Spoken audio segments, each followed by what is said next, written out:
Hello everyone, welcome to Blue Dragon Actual. And so today's video is related to, as you have seen, why insurer value their liabilities. But before we get onto that, like you have obviously heard me saying that take a break. Then after exam, do not rush into another exam like some coaching center people, kind of tell you to do. But right now is the right time to kind of, if you have not been studying for maybe last 1.5 months, this is the time to get back into studies. And that's why I'd like to kind of promote the papers that we are doing right now. We are only in higher papers, so we'll be also completing SP1 for this this diet. And yeah, we are looking to also go to the lower papers in the later half of this year, right? So right now we are teaching this SP2, and if you have not purchased our SP2 course, then it's a loss for yourself. SS7, so once again that's a higher paper. CP2 and CP3, these two papers, CP2 and CP3, they do not require that much time, and these are practical papers, right? And in CP2 and CP3 we have covered a paper of a past candidate which have who have passed recently, and we have kind of shared that paper with you so that and analyze that paper, so how that person has attempted the paper, and how he or she has got the marks. So for CP2 and CP3 both the case, and SP2 and SA7, these are conceptual papers. So you have to kind of understand the concept. If you can understand the concept, you can obviously generate your points, and there are many points and pointers given in this course to understand how you can generate points. So I have both all these four courses are recorded by me, and obviously we will be launching SP1 somewhere, maybe the second week of Feb, right? And yeah, so that is also, if you are also planning for SP1, wait for us, and you can start in the meantime, and then you can wait for us as well. You will get proper conceptual clarity that will help you in your job as well. Because I believe that these papers would be done by people who are working. If they are not working and they are doing these papers, then they would probably not get the full potential or extract the full potential of these papers. Also, these days I still get queries in my LinkedIn, you know uh, and just to kind of remind everyone that Blue Dragon Universe is now not only about me. It's There are other people that are involved, so please like this page. Right now we have 631 followers, so we obviously want this number to grow to 6 million followers, and for that we need your help, because right now we are more focused on actuary and trading, but obviously in time we'll put coding and so many other things, right? Creative text, and yeah, there are lips and bounds, FRM, cat, all those, even maybe class 9, 10, 11, 12, all those thing would be there. So obviously we want the number of followers to grow, and this is the right way. If you have any question, you post it here, right? You go to the like this page, you can message on this page, right? And someone will respond back to you. If you are willing to know about those launches that we have delayed for some time, now we are just on the the payment gateway integration part, and once that is done, we're going to start launching different courses. So if you want to have an idea about when those courses would be launched, this is the page to follow. So once again, I'd like to inform and advise you to like this page, if you have not done that.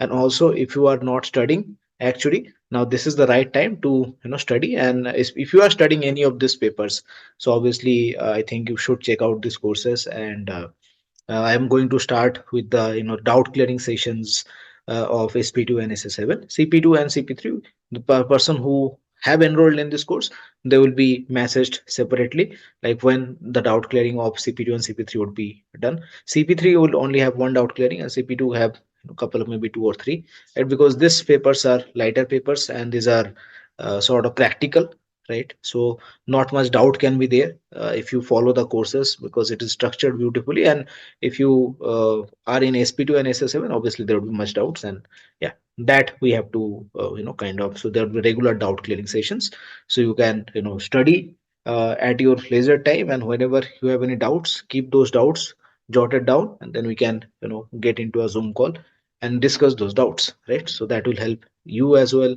and other people who have purchased SP2 or SS7, that will help them as well, right? So without wasting any further time, let's come back to the topic. So this is the topic for today: why insurer value liabilities. Now this is one question that when I was at the initial phase of my actual career, so I was appearing for an interview in WNS. and I was in AXA then. Then I was applying for the interview in WNS. So there was a person, I even remember the name of that person. That person name is probably Manoj or something, some difficult name. Probably it's Manoj. And he asked me that why insurer value liabilities. And I was very surprised with this question. I was like, insurer value liabilities. Why should I know that? Why insurer value liabilities? In fact, I did not have a good answer to that, right? So I bit around the bush and give some, rubbish answer. I can myself tell that. And obviously, I was not selected for that, right? So it is very important to understand why insurer value liabilities, right? And to understand that, first of all, you have to understand why other companies do not value liability. Just for just for an example, why a chocolate company do not value liability, right? The reason is, a chocolate company obviously don't hire actuaries because they don't have to value liability. They don't hire actuaries, right? They can hire actuaries for risk management, right? And these days actuaries work profile will grow to all other companies, but I mean, for just for valuing liability, the profile for which the actuaries are known, they don't hire actuaries, right? So why, right? That is the question. Why a chocolate company don't hire actuaries for valuing liability? Because it's not required to value liability. And why is that? Because they're auto valued. Now what do you mean by auto valued, right?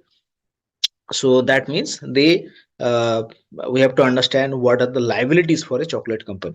And the liabilities for chocolate companies, usually the finished unsold goods. Now here, if you have just studied that CB1 or business paper or the accountancy paper, will say, hey, finished unsold goods is not, that is not liability, that is current asset. I have studied, and yes, that is the difference between a paper actuary and proper actuary. Yes, you are right, that is a current asset. But if you ask any business owner, they will tell you how difficult or how stressful for them it is to have unsold goods sitting in factories and not getting sold. So it is actually a big liability, although theoretically it is an asset, right? Because you've created something and that is lying with you and you can sell that.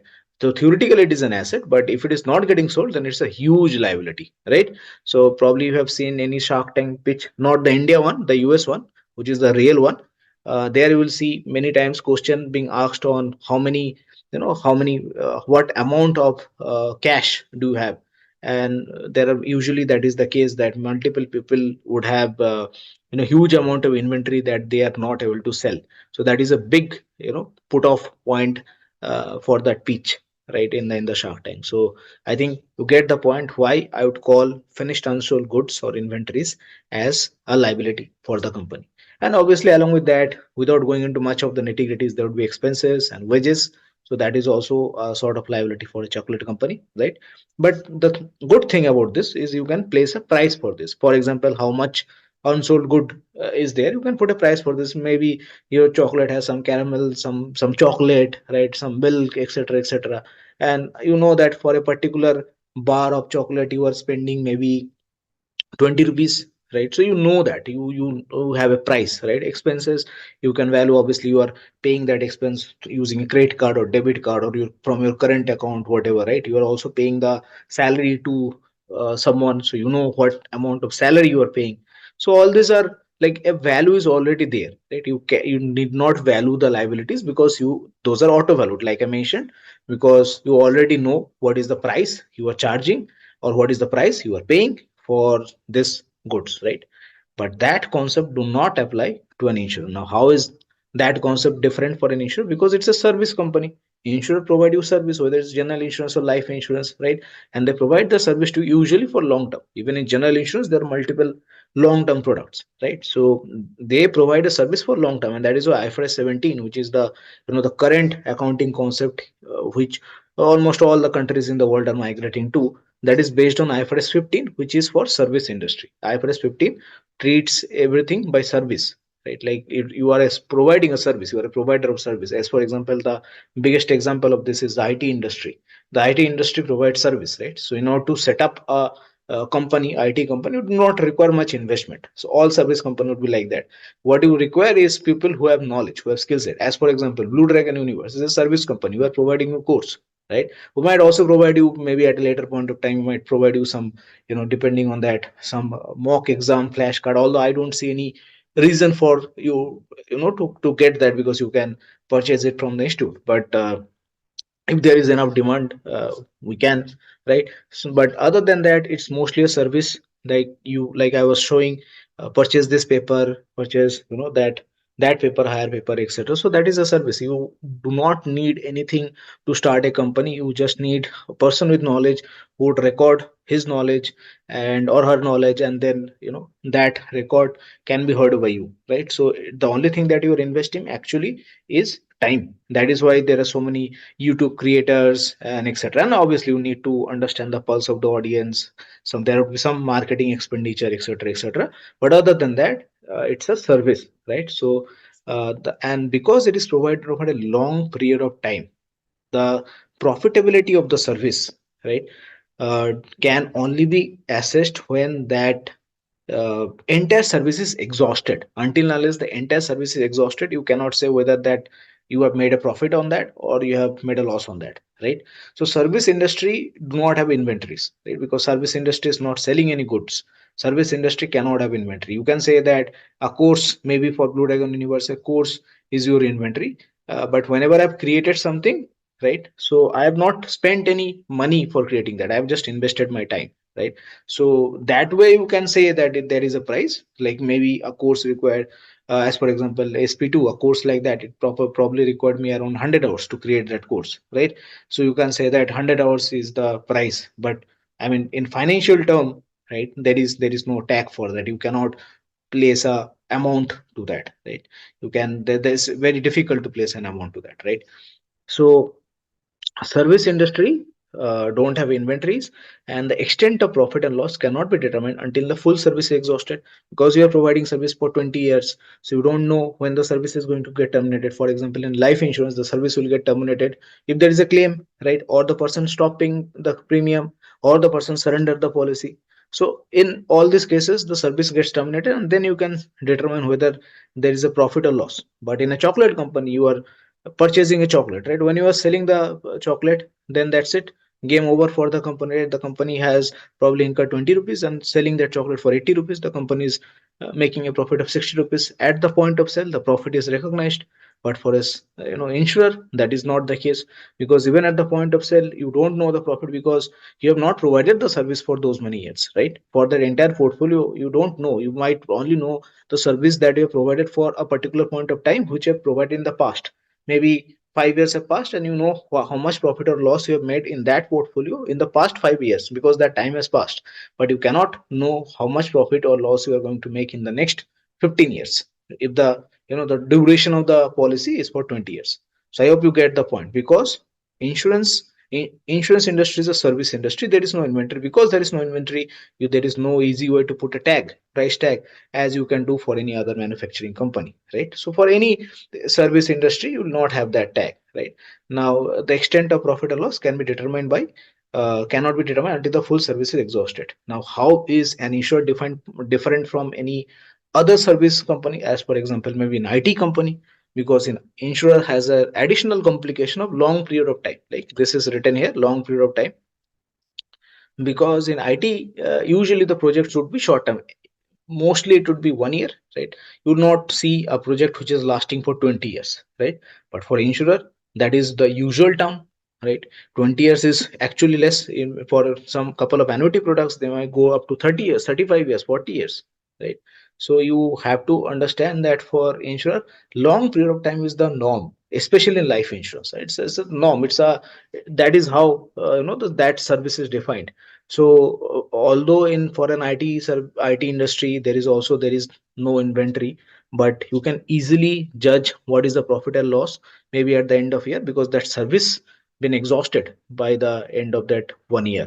But for insurer, that is not the case. The service will only be exhausted at the end of 20 years, and that's what make insurer liabilities very very complex, and that's why actuaries are required. So moving on, what is the problem? So you have to estimate the full value of the service, right, even before it's provided, because you have to have some assessment about the profitability. Like a chocolate company make profit at the time of sale, at the point of sale. So if you want to compare how an insurance company is with respect to a chocolate company, you also need a profit at the point of sale. But in this case, you cannot make that estimate, right? Or you have to apply some mathematical statistical models to make that estimate, right? So in order to make that estimation before the full service has been provided, right, there is some complexity that is involved, and this estimation makes it approximate, right? And hence you always need to do that actual versus expected, that this is what I was expecting, but actually this has happened. I was expecting 10 people to die, but actually 20 people have died. So that is a problematic thing for me, but that might be a good thing for if you're selling annuity only, right? So that depends, right? That is why there is always an actual versus expected thing required, and that would also be the case for IT industry. However, that is not the case, because in IT industry the duration of the service is very small. It's 3 months project, 6 months project, or 1 year project. Usually not more than that, right? If it is more than that, then it will be broken down into couple of maybe segments, and you will receive money at the end of each and every segment, which is not the case for kind of insurance industry. Insurance industry, you are paying a constant, usually you are paying a constant premium, and that service will be provided for long period of time, and the extent of the service or the requirement of the service will be more at the later part, right? So something difficulty is going with the insurer, and the difficulty is increased because of the longer duration or the longer term of the policy, right?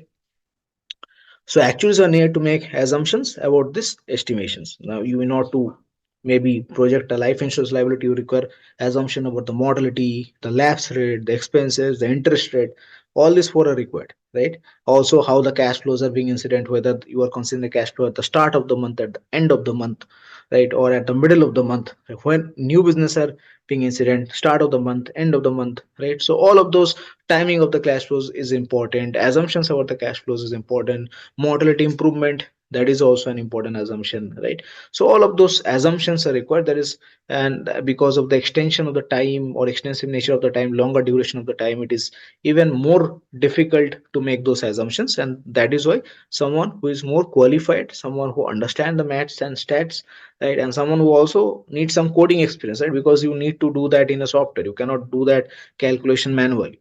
At a point of time when the growth of the insurance sector was not that big, or maybe there are not many people who are insured, then actuaries used to do those calculation by hand. But now we have, from 1970s, we have those actual softwares, right? Profit or GGO Axis, right? So now you can use those softwares to make those assumptions. So now actuaries have to learn about the software as well, right? In addition to the actual concept, they also have to learn about the software, which is what differentiate a fresher from an experienced person, right? Anyways, you have heard this multiple times, when I have, and multiple times I mentioned, that is the difference between a proper actuary and paper actuary. That is where you have to excel in, not by passing exam. By passing exam you cannot be a good actuary. If you have to be a good actuary, you have to understand this three things. You have to do multitasking, you have to kind of be good in your job, as well as you have to clear papers. Both are important. Then also you have to understand what is going on in the actual software, and obviously your actual concepts would need to be very very good, right? And if people usually associate higher marks in exam with actual concept, that is not the case. We have seen people who have scored much higher marks in exam, but their actual concept is very very poor. That is because they have understood some pattern, and that is the way they have passed the exam. But that would not help you in job, because in job there is no pattern, right? You have to understand the first principle in order to apply that knowledge in solving challenging situations, right? So because actuaries have to make assumptions about these estimations, those estimations vary over time. There is an additional factor of longer duration, which is not present in other service industry. That's why insurance is so complex, and that's why actuaries are required. That's why this actual versus expected study is very very important in actuaries, because you have to always test whether your estimations are matching up with reality, right? Now, do assets need estimation? Assets usually do not need estimation. Why? Because assets are traded freely in the market. As for example, in equity, any bond, they are traded freely in the market, right? So because of that, there is always a price that is available. Like I mentioned, auto value. They're auto valued, right? You know the price, right? Our unlisted equities, sometimes like this Shark Tank, Shark Tank companies, they are not traded in the market, right? Because they are not public companies. So there you have to value, and that's why you see sharks making statement like, you are asking 5%. Right now my valuation is, your valuation, your company is only 10, as per me is only 10 crore company, but you are asking for 50 crore. How is that justified? So that valuation you have to do calculation, that mathematical calculation required. In that case, someone once again talented, who understand the mathematical and statistical model, who can make projections in future, that is required. Then actually can be required there, right? But usually the, the securities that we see, those are freely traded in the market, and because those are freely traded in the market, right, assets do not need any estimations, right? So that is why actuaries are owner of liabilities and not asset. Now, someone might tell that, hey, I am an actuary and I am valuing asset. Then you are not doing the core actual work. Then you are doing something which is a non-traditional work, right?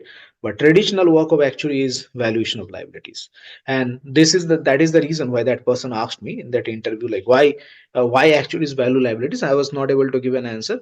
Is because a valuation of liabilities is very complex, and someone who is very skilled and knows the maths behind it, and also, as I mentioned, the coding part behind it, has to kind of value the liabilities, because it's not easy to make those assumptions. And then again, also, even if you make those assumptions, you have to check repeatedly whether the actual and the expected are not differing by too much. If they are differing by too much, then you have to change your assumptions, right? That is something we call experience study.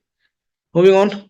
So few example of liability valuation. Probably you already know about this, and I've also make a video on market consistent valuation. So you can check that video, and you can search in my channel market consistent valuation. You will see that video.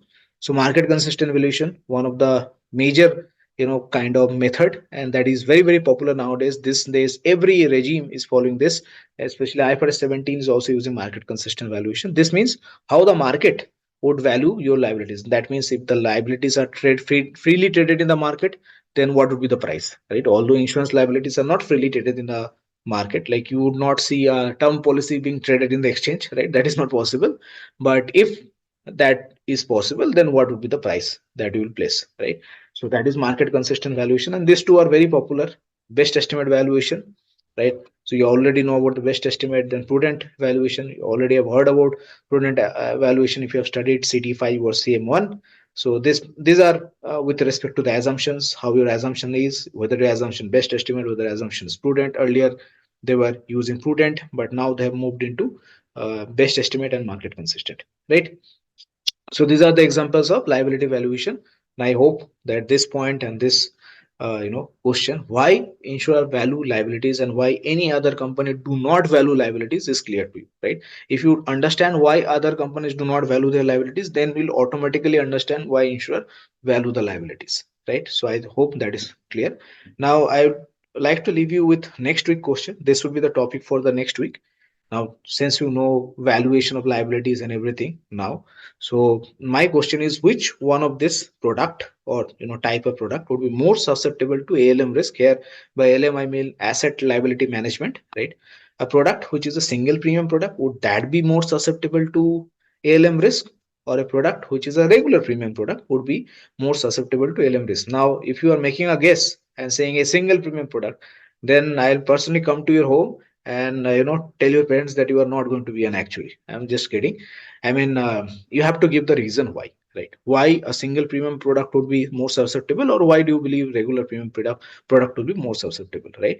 So that would be the question that we are going to tackle in the next week, right? So I look forward to your comments, and for even for this week question, if there is any if there is any question on the topics that I've discussed, if there is anything that you want to discuss, then please write in the comment section. Please share this channel and video with your friends so that they can also learn, and the difference between the paper actuary and proper actuary reduces. Yeah, and see you in future videos. Please like, hit share, and like this video, and subscribe this channel. And yeah, see you.